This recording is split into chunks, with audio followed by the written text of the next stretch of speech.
Welcome to the Seller Interview Series brought to you by Flip.bz, where you can get deep insights about successful businesses currently being sold by Flip.bz and financials duly verified by our team of vetting specialists.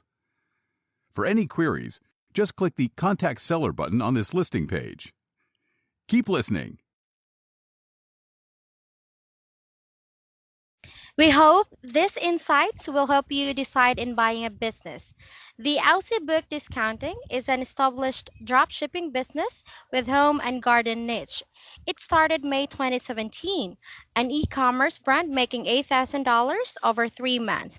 We have here Steve to give us a brief preview about the business he is selling. Hello, Steve. Thanks for taking the time with me. How are you today? Yeah, good, thanks. Nice to hear that. And before we dive in with the questions, I'd like to give a little run through about the business that we are selling. So the Aussie Book Discounting is a dropshipping business that is for sale. It is in the home and garden niche. This business makes a revenue of $8,000 with expenses of $6,000 and 362. That comes up with a net profit of $1,000 and 654 in just 3 months. Domain is already included, and please take note that inventory is not included in this.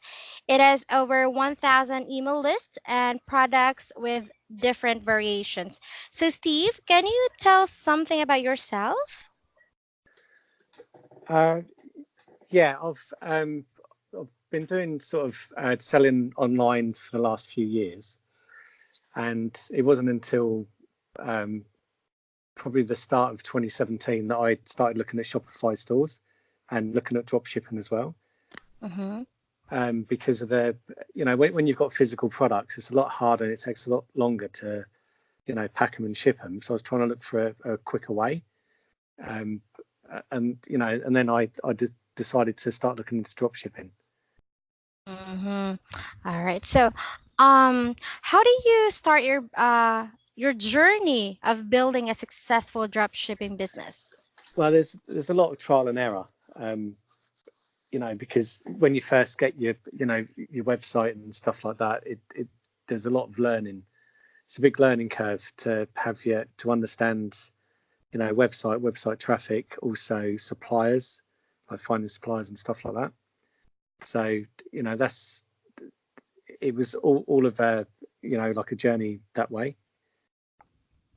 All right. So Steve, you mentioned about trial and error. So while you're running this drop shipping business, what were the obstacles you have encountered? Mainly finding the right software, also suppliers as well, because originally I did try AliExpress, but I found the actual time between you selling the product and it getting to the customer was far too long, and because you didn't have like a local relationship with that business, it was a lot harder to try and there was a lot of barriers. So what I decided was that, because I was in Australia, that I would actually find suppliers within Australia to sell products. And then, the other thing as well, like some of the software, like trying to get, especially the inventory, like they give you some of the suppliers will give you a spreadsheet, but you need to upload it to your up into the Shopify to update all the products. Now, some of that, when it gets quite difficult when the software isn't working properly, and you're showing items on the website that that are available, and then when the customer comes to purchase it, they're actually out of stock. So then there becomes this a bit of a drama, really, because you have to go back to the customer and, as you say to me, it's out of stock. And some are okay with it, like, because you can go back to the supplier and say, is this going to be back in stock, and get a date. But some of the customers complain as well. So really, for me, it was finding the right software that works every time.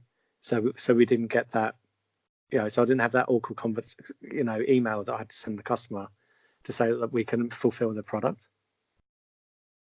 All right. So I'm very glad that you were able to uh, overcome those obstacles that you have encountered. And upon checking here, your business is really established and everything is um, up and running. And I can see a lot of items posted also online. So as a customer, if I'm a customer, I can see that your business is well established and I can choose different variations of items that I want to purchase.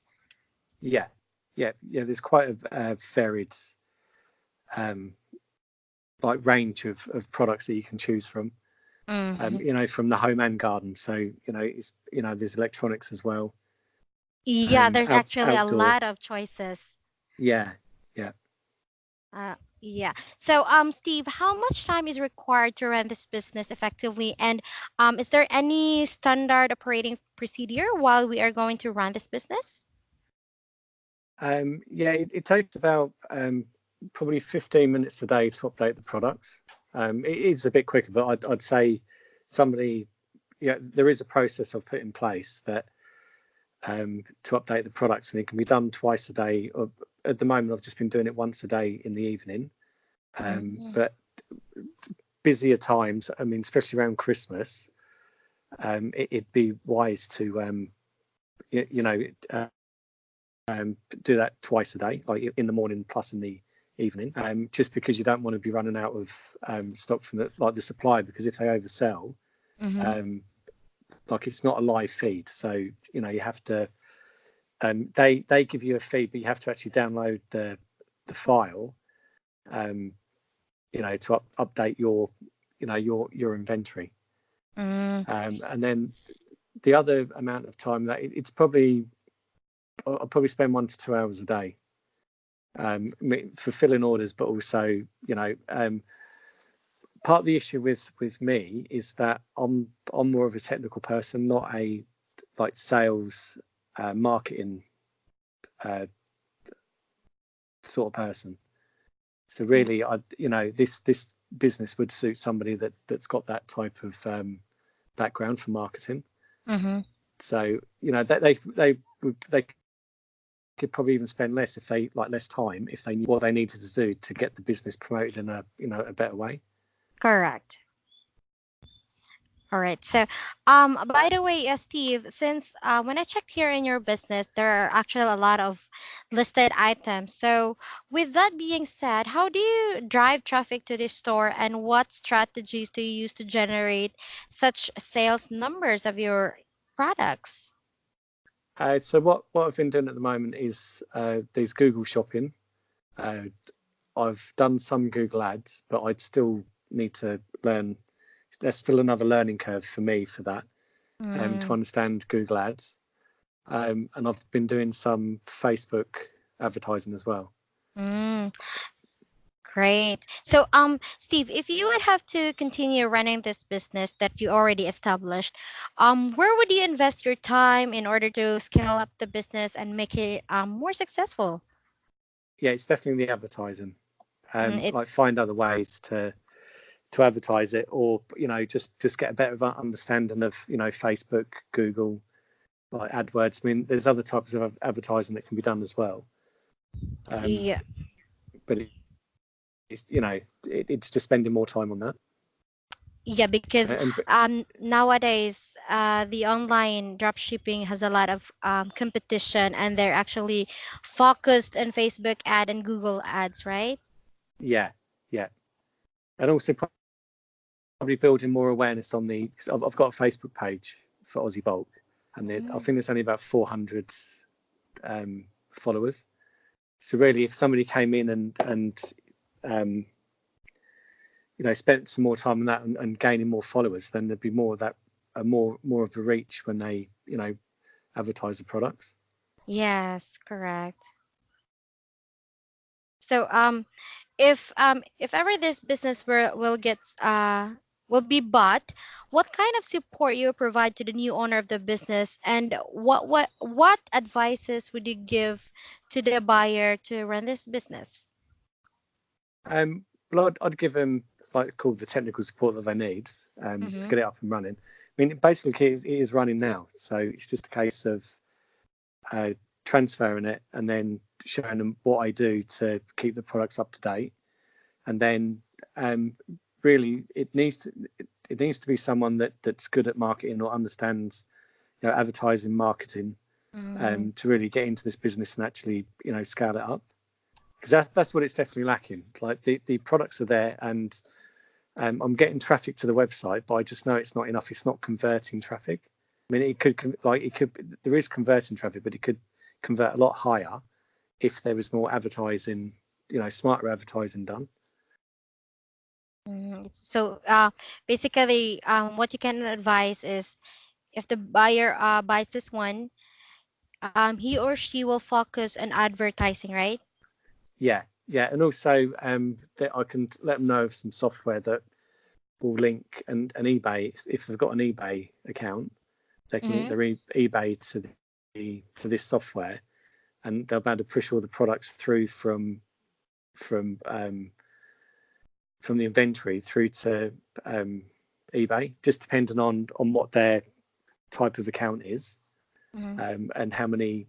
Because eBay normally starts, like if you've got a new eBay account, people will start that eBay will start you off with I think it's like 10 or 20 products, and once you're selling and doing the right thing, then you can build it up. If they've already got an established eBay account, then, you know, eBay might allow, you know, them to list 1,000 products or more. You know, it just depends. Like once they get the goodwill going, and this software will actually do a lot of the work for you. You're not having to list them yourself. It'll actually allow you to push the product through. So there's opportunities there as well, you know, and there's Amazon as well that can be done at the same time. Right. So, I mean, I'd say really it's mainly the advertising that would really scale it up. Yeah, I totally agree with you with that, Steve. So, since the business will be managed by another person once it is purchased, is there any potential risk that the upcoming new owner might encounter? No, not really. I mean, I've had a few credit card fraud, but with the Shopify payment system, they actually allow you to say it's a real high risk. And what I do now, like when I first started, I was because Shopify tell you what you need to do, and I was ringing the customer, but the trouble is they're giving you a false mobile number.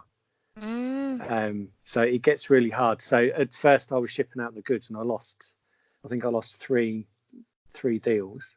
Oh. Yeah. And then just recently I had a couple more, but I don't ship. I actually send an email to the customer asking them to pay by bank deposit. And then I just refund, you know, I just reverse the entry if I haven't heard anything from the customer, because it's not worth, you know, taking the risk. But see, with that, it's yeah, for me that was trial and error of knowing what to do, because I wanted to do the right thing and actually get the product out to the customer. But then, you know, you get burnt by it. So now I've just taken a step back. But I mean, what I have done on the actual website with where it says payment, I've actually said that we prefer PayPal, so which protects us and them against, you know, fraud. Yes. So, but still, at the end of the day, I mean, some people they prefer to pay by credit card, so you have to have that option as well. Yeah, correct. So, thank you so much for explaining that one to me, Steve. So, when I checked here, the business also, I can actually see here that it's quite established already. And just a question though, why are you letting go of this? Why are you selling it? Um, to be honest with you, like it's the passion. So, like my passion is health products. Oh. Like healthy food, healthy eating, stuff like that. I've done a lot of research over the last year about different things, and I prefer to go into that. Healthy living. Yeah. So, like people always say, you know, when you start a business, you've got to have your passion for something. I mean, as much as I like selling the garden products, to me it's just a product. It's not. There's no like connection there with it. But Mm. whereas selling a product that's a healthy product or an organic product, especially something that I've tried and I can actually talk about it and say, yes, this is, I've tasted it and it's just tastes disgusting, but it's good for you, Mm. or it's, given the benefits as well. I just feel I've got more of a passion for that than actually selling the garden products, the home garden products. Mm. So you want to focus everything with healthy living. Yeah, that's right. All right. So thank you very much for that, Steve. And once again, thank you so much for taking the time with me today. I really appreciate your insights about the business that we are selling. And by the way, before I let you go, I have one more question. If we look into the buyer's perspective, what would make it feel like an asset to their side if they will buy it? Well, it's already set up and running. It's not like it's you know some of the stores are just set up. Like, I mean, you can buy a business Yes. and they've just set the store up and they've got the supplier, they've got the products in the website ready to go, but there's no customers. So with this, there's actually customers buying. There's customers coming to the website. There's see, I haven't done email marketing either. So there's 1,000 customers potential that would come back and buy if I started doing a regular like newsletter as well. Yes, correct. Email marketing is also a lot of gives a lot of help also for dropshipping business, right? Yeah, yeah, yeah, and it's something that I've never really got into. Um, but again, if somebody's got that drive and got the know-how to set up, like email marketing campaigns, then it's something that they could really do. And again, this is all the potential that's here in this business. Whereas if you was buying a business that's just been set up, you've got no customers. There's already customers here that you can start straight away. I mean, and it could just mean like an initial email saying that you're now the owner of the new business, and you're taking it on. So all in all, this business is a total package, right? Yeah, yeah. All right, thank you so much, Steve. So, guys, all of our listings are thoroughly vetted by our team. We evaluate all opportunities and risks to ensure only quality businesses are listed through us.